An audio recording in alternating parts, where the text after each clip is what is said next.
அனைவருக்கும் வணக்கம் மக்களே, வெல்கம் டு வேலை டிஎன் சேனல்.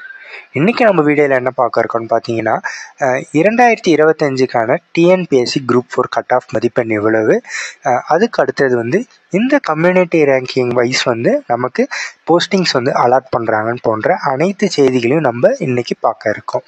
வாங்க ஃபஸ்ட்டு கடந்த ஆண்டில் எவ்வளவு வேக்கன்சிஸ், இந்த ஆண்டு வேக்கன்சிஸ்ன்றதை ஃபஸ்ட்டு பாருங்கள். 19 பார்த்தீங்கன்னா 9400 வேக்கன்சிஸ் கிட்ட விட்டுருந்தாங்க. அடுத்த ஆண்டு பார்த்தீங்கன்னா 2022 10,100 வேக்கன்சிஸ் கிட்ட விட்டுருந்தாங்க. அடுத்தது 2024 6620 வேக்கன்சிஸ் விட்டுருந்தாங்க. இந்த ஆண்டு பார்த்தீங்கன்னா கிட்டத்தட்ட 3930 வேக்கன்சிஸ் மட்டுமே இது வரைக்கும் காலிப்படையின்ட்டு அறிவிச்சிருக்காங்க. இதற்கான நமக்கு தேர்வும் நடைபெற்று முடிஞ்சிடுச்சு. ஸோ இப்போ இதோட கட் ஆஃப் மதிப்பெண்ணை நம்ம பார்ப்போம். கட் ஆஃப் மதிப்பெண் பாருங்கள். இந்த வருஷம் தமிழ் மற்ற ஜென்ரல் ஆப்டிடியூடு பார்த்தீங்கன்னாலே இந்த வருஷம் கொஞ்சம் கடினமாகவே தான் இருந்துச்சு. ஸோ அதன் அடிப்படையில் பார்த்தீங்கன்னா இந்த கட் ஆஃப் மதிப்பெண்ணை பொறுத்த வரைக்கும் பாருங்கள், 2022 168 மதிப்பெண் இருந்தது. அடுத்தது பாருங்கள் 170 இருந்தது. இப்போ இன்றைய கட் ஆஃப் பார்த்தீங்கன்னா ஜென்ரல் கேட்டகிரிக்கு எவ்வளோ இருக்குன்னு சொல்ல முடியல. ஏன்னா கம்யூனிட்டிக்கு ரேங்கிங்கை விட அடுத்தது மேலே வரக்கூடியது எல்லாமே ஜென்ரல் கேட்டகிரிக்கு இருக்கும். ஏன்னா இது கணிக்கவே முடியல, இந்த வருஷம் கொஞ்சம் கடினமாக தான் இருக்குது. அடுத்தது பாருங்கள், கம்யூனிக்கல் ரேங்கிங்கை பொறுத்த வரைக்கும் பிசி 167 இருந்தது. அடுத்த ஆண்டு 168 இருந்தது. இந்த தடவை 158 தான் இருக்குன்ட்டு எதிர்பார்க்கப்படுது. ஏன்னா வேக்கன்சிஸும் கம்மி, அதே சமயம் கொஸ்டின் பேப்பரும் இந்த வருஷம் கொஞ்சம் டஃப்பாக தான் எடுத்திருந்தாங்க.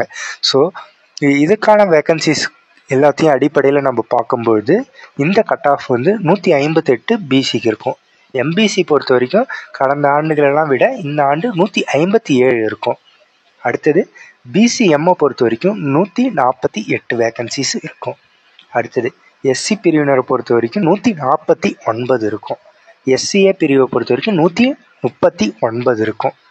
எஸ்டி பிரிவினரை பொறுத்த வரைக்கும் 138. அடுத்தது விடோ பீப்புள்ஸ், அதாவது விடோ பீப்புள்ஸை பொறுத்த வரைக்கும் பார்த்தீங்கன்னா 100 தான் இந்த தடவை இருக்கும். ஏன்னா இவங்களுக்கு சர்டிஃபைடு தான் முக்கியம். அதை கீழே நான் சொல்கிறேன் என்னென்ன டாக்குமெண்ட்ஸ் வேணும்னு. டிசேபிள் பீப்புள்ஸை பொறுத்த வரைக்கும் 105 இருக்கும். அடுத்தது பிஹெச்டி முடிச்சிருந்தீங்கன்னா நீங்கள் இதில் ஏதாவது ஒரு கேட்டகரியில் இருந்தால் உங்களுக்கு 1லேருந்து 3 மதிப்பெண் குறைந்து காணப்படும். அது வரைக்கும் உங்களுக்கு அளவு இருக்கும் அதிகபட்சம். அடுத்தது டைப்பிங்கை பொறுத்த வரைக்கும் பாருங்கள், 1லேருந்து 2 மார்க் தான் உங்களுக்கும் அவங்களுக்கும் டிஃப்ரென்ஸ் வரும். ஓகேங்களா? இதில் பார்த்தீங்கன்னா குறைச்சி இருக்கப்படும். இதில் பாருங்கள் ஃப்ரெண்ட்ஸ், இதில் நான் தெளிவாக சொல்லியிருப்பேன். இது எந்த அடிப்படையில் ஒவ்வொரு வருடமும் பிரிக்கிறாங்க அப்படின்றத பாருங்கள். இந்த அடிப்படையில் பிரிக்கிறான்னு பார்த்தீங்கன்னா, கம்யூனிக்கல் ரேங்கிங்கை பொறுத்த வரைக்கும் ஒவ்வொரு கம்யூனிட்டிக்கும் ஒவ்வொரு பர்சன்டேஜஸ் அலாட் பண்ணுவாங்க. ஓகேங்களா? இதில் ஜென்ரல் கேட்டகிரியை பொறுத்த வரைக்கும் 31% அலாட் பண்ணுவாங்க. 31%. கம்யூனிக்கல் ரேங்கிங்கு 69, மீதமுள்ள 69 அந்தந்த கம்யூனிக்கலுக்கு ஏற்ற மாதிரி பிரித்து அவங்களுக்கு போஸ்டிங் காலி பணியிடங்களை கொடுப்பாங்க. ஸோ அதன் அடிப்படையில் பாருங்கள், பிசி கேட்டகிரிக்கு 26.5%, பிசிஎம்முக்கு 3.5%, எம்பிசிக்கு 20%, எஸ்சிஏ பிரிவிற்கு 18%, எஸ்டி பிரிவிற்கு 1%, ஜென்ரலுக்கு 31%. இது எப்போ விஏஓ பதவிக்கு எவ்வளவு கால்குலேட் பண்ணுவாங்க அப்படின்றத நான் தோராயமாக இதில் சொல்கிறேன். ஃபஸ்ட்டு விஏஓ இந்த வருஷம் எத்தனை கொடுத்துருக்காங்க அப்படின்றத பாருங்கள். இந்த வருஷம் 215 வேக்கன்சிஸ் இருக்குது. இதில் ஃபஸ்ட்டு பார்த்தீங்கன்னா 31% ஜென்ரல் கேட்டகிரிக்கும் 69% அதாவது கம்யூனிக்கல் ரேங்கிங்கும் கொடுப்பாங்க. இந்த 31%, அதாவது இந்த 31% எவ்வளோ வேக்கன்சிஸ் இருக்கும் அப்படின்னு பார்த்தீங்கன்னா 66. இந்த 66ம் பியூர்லி மெரிட் பேசிஸில் தான் இது பண்ணுவாங்க.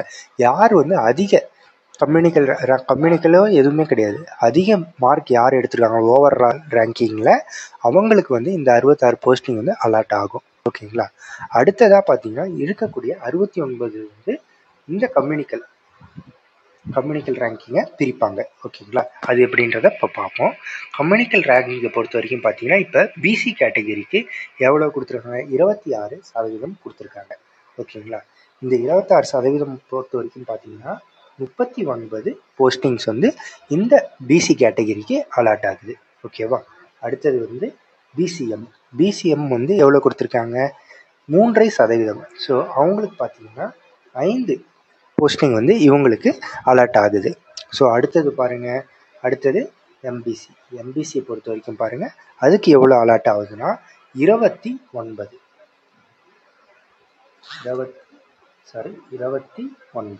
ஓகேங்களா. அடுத்தது பாருங்கள் எஸ்சிஏ பிரிவுக்கு பாருங்கள். எஸ்சிஏ பிரிவுக்கு பார்க்கும்போது 18% பார்த்தீங்கன்னா 26 போஸ்டிங்ஸ் வந்து இவங்களுக்கு ஷெட்யூல் ஆகுது. அடுத்தது ட்ரைப்ஸ் எஸ்டி பிரிவினருக்கு பார்க்கும்போது அவங்களுக்கு 2. அடுத்தது ஜென்ரல் கேட்டகிரி நான் சொல்லிட்டேன், ஜென்ரல் கேட்டகிரிக்கு 66. ஸோ இந்த அடிப்படையில் தான் பார்த்தீங்கன்னா ஒவ்வொரு போஸ்டிங்குமே வந்து அலாட் பண்ணுவாங்க. ஓகேங்களா. இப்போ வந்து நான் வந்து உதாரணத்துக்கு விஏஓ பதவியை வச்சு சொல்லியிருக்கேன். ஜூனியர் அசிஸ்டண்ட்டாக இருக்கட்டும், அடுத்தது பார்த்தீங்கன்னா வெறும் அசிஸ்டண்ட் பிரிவினராக இருக்கட்டும், இது போன்ற ஒவ்வொரு இதுக்கும் பார்த்தீங்கன்னா இந்த அடிப்படையில் தான் வந்து உங்களுக்கு மதிப்பெண் அடிப்படையிலையும் கம்யூனிக்கல் ரேங்கிங் அடிப்படையிலையும் வந்து உங்களுக்கு போஸ்டிங் வந்து அலாட் பண்ணுவாங்க. ஸோ அடுத்ததான் வந்து கீழே இதெல்லாம் பாருங்கள், இதில் என்னென்ன கொடுத்துருக்காங்கன்ட்டு. Minimum 30% off vacancies allotted for womens. ஓகேங்களா.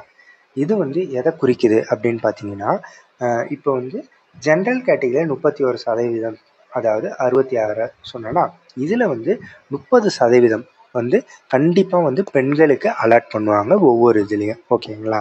குறைந்தபட்சம் வந்து 30% பெண்கள் வந்து இதில் வந்து போஸ்டிங்க்கு அலாட் பண்ணுவாங்க. ஸோ ஒவ்வொரு இதுக்குமே அப்படி தான். இப்போ பேக்வர்ட் கேஸ்ட் பிசியில் பாருங்கள் 26%, அதை வந்து 100ஆல் கன்வெர்ட் பண்ணி அதில் 30% வந்து பெண்களுக்கு உமன்ஸுக்கு கன்ஃபார்மாக வந்து கொடுக்க வேண்டிய அது வந்து டிஎன்பிஎஸ்சியில் ரெகுலேஷன் இருக்குது. ஸோ அதன் அடிப்படையில் உங்களுக்கு போஸ்டிங் அலாட் பண்ணுவாங்க உமன்ஸுக்கு. ஓகேங்களா. மார்க் அதிகமாக இருந்தாலும் அவங்களுக்கு தான். அது மட்டும் இல்லாமல் குறைந்தது 30% கண்டிப்பாக ஒரு போஸ்டிங்கில் அவங்களுக்கு அலாட்டும் பண்ணணும். ஓகேங்களா. ஃபஸ்ட்டு இது முடிஞ்சிருச்சு. அடுத்தது வந்து விடோ பீப்புள்ஸுக்கு. விடோ பீப்புள்ஸை பொறுத்த வரைக்கும் பார்த்தீங்கன்னா உங்களுக்கு சர்டிஃபிகேட் தான் முக்கியம். ஒவ்வொரு வருஷமும் விடோ பீப்புள்ஸ்க்கு ஏன் வந்து கட் ஆஃப் கம்மியாக வருதுன்னா, சர்டிஃபைடு கரெக்டான சர்டிஃபிகேட் அவங்க யாரும் வச்சுருக்கிறது இல்லை. ஸோ என்னென்ன சர்டிஃபிகேட் அப்படி கேட்குறாங்க அப்படின்னு பார்த்தீங்கன்னா, நீங்கள் வந்து உங்களோட டிஸ்ட்ரிக்ட் ஆர்டிஓ கிட்டேயோ அப்படின்னா சப் கலெக்டர்கிட்ட, அதாவது ரெவன்யூ டிபார்ட்மெண்ட் ஆஃபீஸர் அப்படி இல்லைனா சப் கலெக்டர், கலெக்டரேட்டில் போனீங்கன்னா உங்களுக்கு வந்து ஒரு சர்டிஃபிகேட் தருவாங்க, அவங்க சீல் வச்சு அவங்க சைன் பண்ணி. ஓகேங்களா. இந்த சர்டிஃபிகேட்டை நீங்கள் வச்சுருந்தா தான் உங்களுக்கு வந்து வேலிடான இருக்கும். டிஎன்பிஎஸ்சியில் சர்டிஃபிகேட் வெரிஃபிகேஷன் அப்போ உங்களுக்கு இதை கன்ஃபார்மாக கேட்பாங்க. ஸோ இப்போவே நீங்கள் வந்து அப்ளை பண்ணி வாங்கி வச்சுக்கோங்க. ஏன்னா உங்களுக்கு கட் ஆஃப் வந்து கம்மி, ஒரு சில பேர் கிடைக்க மாட்டேங்குதுன்னு சொல்கிறாங்க. இதற்கு காரணம் பார்த்தீங்கன்னா இதுதான். ஓகேங்களா. அடுத்தது பாருங்கள், ஃபிசிக்கலி டிசேபிள் பர்சனுக்கு தமிழக அரசு கொடுக்கக்கூடிய அந்த டிசேபிள் பர்சனுக்கான சர்டிஃபிகேட்டை வச்சுருக்கோம். இதுவும் கலெக்டரேட்டில் தான் கொடுக்குறாங்க. இது வந்து மோஸ்ட்டாக எல்லாருமே வந்து வாங்கிட்டாங்க. ஸோ இது வந்து பெருசாக வந்து உங்களுக்கு சொல்லணுன்ற அவசியம் இருக்காது, எல்லாருமே வச்சுருக்கீங்க. அப்படி இல்லாத பட்சத்தில் நீங்கள் இப்போவே வாங்கி வச்சுக்கோங்க. கூடயே வந்து கவர்மெண்ட் ஹாஸ்பிட்டலில் ஒரு ஃபிட்னஸ் சர்டிஃபிகேட்டும் நீங்கள் தற்காலிகமாக இப்போ வந்து வாங்கி வச்சுக்கோங்க ரிசல்ட் வந்த உடனே. ஏன்னா சர்டிஃபிகேட் வெரிஃபிகேஷன் அப்போ எது கேட்பாங்கன்னு கேட்க மாட்டாங்கன்னு நம்மளால் சொல்ல முடியாது. ஸோ அதையும் வந்து கூட வாங்கி வச்சுக்கோங்க. அது வந்து ஹெல்ப்ஃபுல்லாக தான் இருக்கும். இன்னும் வந்து வாங்கி வைக்கிறதுனால தப்பு எதுவும் கிடையாது. அடுத்தது ஃபாரஸ்ட் ஆஃபீஸர்ஸை பொறுத்த வரைக்கும் 3 விதமான பதவிகள் வந்து தருகிறாங்க. அதில் பார்த்தீங்கன்னா 10th தான் வந்து இது. அதிலே வந்து சயின்ஸ் குரூப் எடுத்துருக்கணும். 12th ஒரு 2 இதுக்கு வந்து சயின்ஸ் எடுத்துருக்கணும்.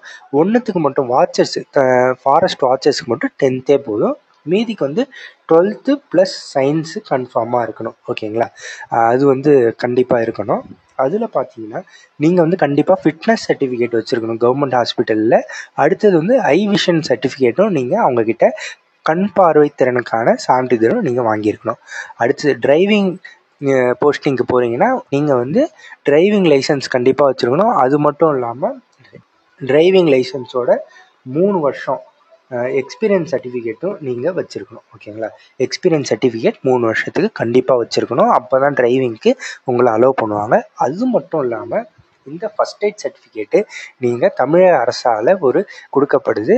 இது வந்து ஒரு ட்ரைனிங் ப்ரோக்ராம் மாதிரி. அதை முடித்து நீங்கள் கண்டிப்பாக இதுவும் வச்சுருக்கணும். இது உங்களுக்கு driving licence, experience certificate, first aid certificate இது இருந்ததுன்னா ஃபாரஸ்ட் டிரைவருக்கு நீங்கள் எலிஜிபிள். ஓகேங்களா ஃப்ரெண்ட்ஸ். இந்த வீடியோவில் வந்து நிறைய தகவல் வந்து உங்களுக்கு கண்டிப்பாக கிடச்சிருக்கும்னு நான் நினைக்கிறேன். இது எல்லாமே உங்களுக்கு யூஸ்ஃபுல்லாக இருக்கும்னு நினைக்கிறேன். ஏதாவது சர்டிஃபிகேட்ஸ் இல்லைன்னா இப்போவே வந்து ரெடி பண்ணி வச்சுக்கவும் பாருங்கள் கொஞ்சம் சீக்கிரமாகவே. ஓகே ஃப்ரெண்ட்ஸ், வீடியோ பிடிச்சிருந்தால் லைக் பண்ணுங்கள். ஏதாவது சந்தேகம் இருந்தால் கமெண்ட் செக்ஷனில் சொல்லுங்கள், நம்ம ரிப்ளை பண்ணலாம். நன்றி, வணக்கம்.